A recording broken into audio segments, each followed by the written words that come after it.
But Stefan Molyneux can speak on basically any subject. That's why I like watching his shows online or listening to him, because it's thought-provoking, and I know a lot of history, so I can tell when somebody's got a wide-ranging knowledge. Not that anybody knows that much. There's so much info in the world. The more you learn, the more you know how much you don't know. And then it's frightening to see the content public and establishment believing they know so much and see knowledge as a threat to their delusions. But Stefan Molyneux is the founder of Freedom Domain Radio, the largest and most popular philosophical show in the world, with more than 2,400 podcasts, Free Domain Radio, with 2,400 podcasts, 10 books, and 50 million downloads. Stefan has spread the cause of liberty and philosophy to listeners throughout the world. Prior to launching Free Domain Radio, Stefan built a thriving career as a software entrepreneur and executive. In 2006, he left his work in the tech industry to devote his efforts to his radio show. Now a self-identified full-time parent and philosopher, Stefan speaks regularly at liberty-themed events all over North and South America. Stefan is the author of 2 novels, Revolutions and The God of Atheist, as well as 8 nonfiction books on relationships, government, and religion. And he's with us for the rest of the hour. I got a bunch of news I want to cover with him randomly, stuff that's broken today, to get his take on different topics, different angles of things. And as someone, I guess, who identifies as an atheist, I'm not mad at him or upset at him because he's a libertarian-minded person and believes in human liberty, and I agree with so much of what he has to say. So many times I see atheists and they're statists. In fact, I would say on average, most, at least the atheists I know and run into, they're big-time statists. And they think the state is God. They've really created just another God. And my whole argument is, even if you don't believe in spiritual realms, or the eye can only see a tiny fraction of what's actually going on out there, we know there's a lot of mysteries in the universe. Even if you don't believe in God, I like the Bill of Rights and Constitution because it has a higher power, and people are on top, then the state's under us. Well, the state always wants to get up there where God is above us. I don't want to get into an atheist debate here with Stefan. I just wanted to throw out that people say, well, you had a Jew on your show, or you had an atheist, or you had a Catholic, you had a Protestant. I'm not getting into all this infighting about what group somebody's in or what group they identify. I identify with wanting to have a planet that survives, a good future, and my children having a good future, and I'm a fan of humanity. And in Devil's Advocate, they have the devil character played by Al Pacino say, I'm a fan of man. Well, the archetypal devil in a Jungian way, it wants to kill, steal, and destroy, and is not a fan of man, God's creation, made in God's image as a little creator. So the devil doesn't want you to succeed, isn't a fan of man. It is a predatory system, not a virtuous economic model, as Max Kaiser was talking about, but a vicious economic model where you enslave people to control them. And so Stefan joins us. There's so much to get into. I want to get into a new Vigil ad for one of these stimulant drugs they're pushing because it's so hilarious, the video that goes along with it, and get his take at the bottom of the hour on that and take calls. I want to get into Obamacare, the open collapse of the establishment with al-Qaeda publicly working for the U.S. government and NATO now. What does that do to their narrative? I want to get into where he thinks the world's going with China, because we know when governments get in trouble, they start big wars. Well, you can't do that anymore. They have nuclear weapons. So there's so much to talk about. But, Stefan, out of the gates, what do you want to talk about first, or you want to respond to anything I just said? Well, I agree with you about, I call them stateists, or rather I want people to be stateists, which is to not believe in the state. There's this horrible thing that happens in history, as I'm sure you're aware.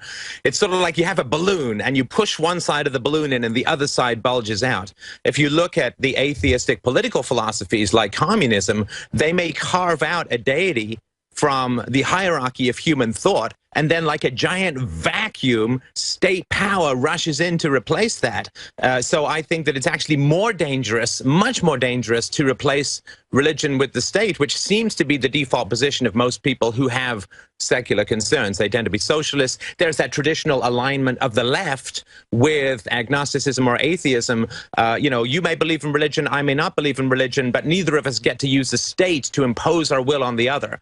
But when you get people who believe in the state, it becomes becomes this massive sword of Damocles that you use to flatten the aspirations and potential of everyone else around you. So I completely agree. You know, live and let live as far as personal belief goes. But when people cross the border into wanting to wield political power, which comes more from the left than from the right, then we have great grounds for significant disagreement. Well, as a guy that studies trends in history, where are we right now? I mean, my gut tells me, but Ron Paul was on yesterday, he concurred, we're at the crossroads right now. Do you concur with that? And what do we do during this flux point where more change happens in a decade than happens in the next 100 years? What do we do? I agree with Ron Paul. I agree with you. It is now or never. I think this point in human history is the fulcrum. It is now or never. You ever played this game when you were a kid? You have a sort of slide, a teeter-totter, and you sort of walk up one end and then it tips, you go down the other. I think we're at that tipping point. As far as what we do, well, most people have no ethical standards whatsoever. That doesn't mean that they're evil or they're out there strangling hobos or anything. It just means that they go with whatever is most comfortable. Right, so if the media says, hey, Nelson Mandela is a hero, then everyone flies out and takes their self-pictures smiling away at the funeral, and they call him a hero. They'll just say whatever people tell them to. You need the government for protection. Our foreign policy is noble. We're going to bring democracy to Iraq. Whatever people hear that is convincing, that's what they will believe.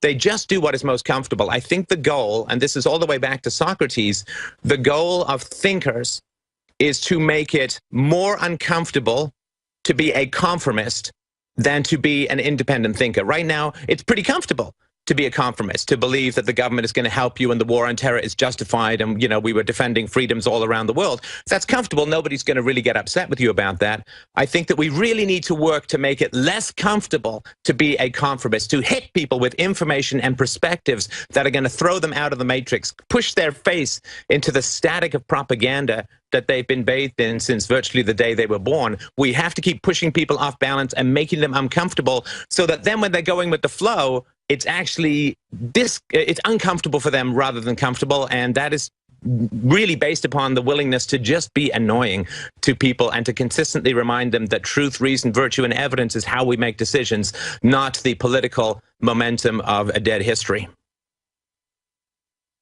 Very well said. Just some breaking news right now. Just about 5 minutes ago before we went live, or about 6-7 minutes ago during the break, there's a Wichita, Kansas bomb scare with the police and TSA and everyone up there saying they caught someone who was in a bomb plot.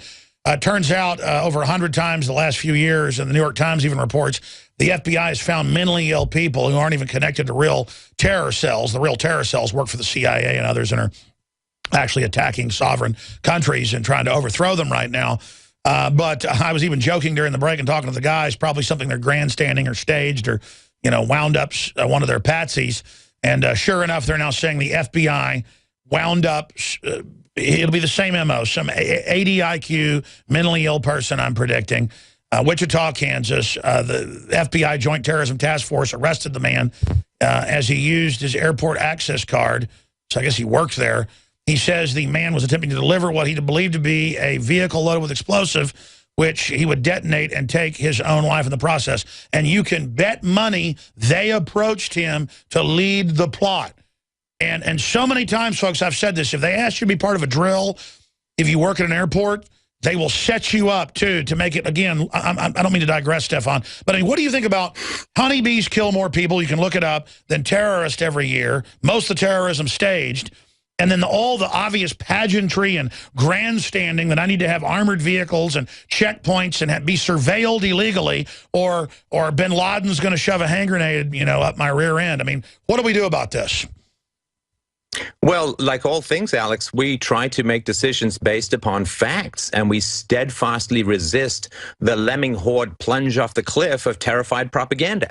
What are the basic facts about terrorism? The basic facts about terrorism are twofold. The first is that you are 7 times more likely to be killed by a cop than you are by a terrorist. Even if we include the obvious gruesome outlier of 9/11, you are 7 times more likely to be killed by a cop than you are by a terrorist. So if we look at the numbers, we would say that arming cops to fight terrorists is going to put the civilian population in far more danger. That's the first thing to understand.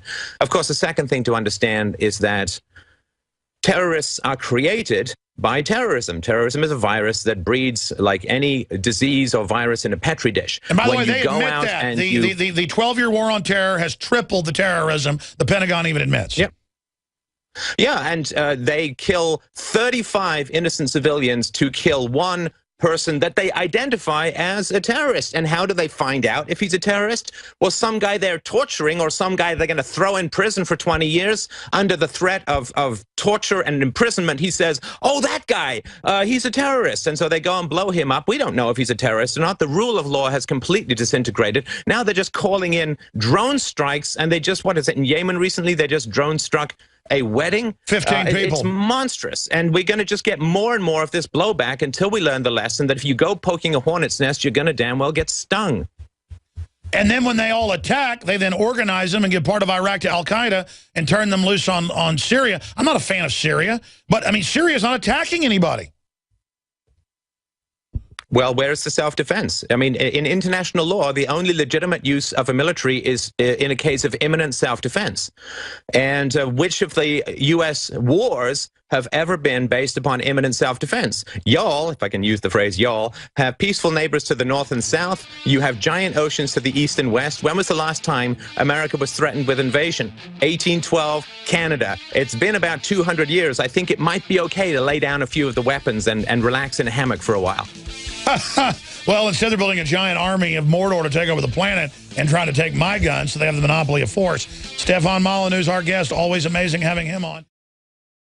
Renowned author and expert Joel Skousen breaks down the globalist plan to shut down America and stage a new world war. In one day, America will go from day to night. And if you haven't prepared in advance, there's not enough time to prepare in 24 hours, even if you saw it that early.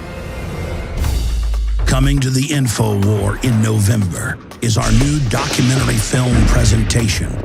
Strategic relocation is a systematic way to think strategically in the future about how do I safeguard.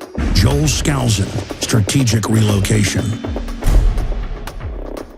The freeways are going to be crowded, they're going to run out of gasoline, they're going to run out of food, and then they're going to start to go north and south of those freeways. Joel Skousen is renowned as one of the world's foremost experts in strategic relocation and the securing of your home. We talk about natural disasters, the health environment, we talk about pollution, the water quality. My personal experience about being in every one of these states. Government is digging in for the organized, incremental collapse of society and world war. The U.S. isn't building huge underground bases and bunkers because of some terrorist threat. They know that a massive nuclear attack is coming. They want that attack to come. Most people won't even be ready and won't be able to get out of town when any of these nuclear weapons fall, because there'll be absolute panic. There is no preparedness without strategy. What I tell people is that you do have time. Prepare wisely in advance. This Christmas, give the gift of preparedness. Strategic Relocation, the film, with Joel Skousen and Alex Jones.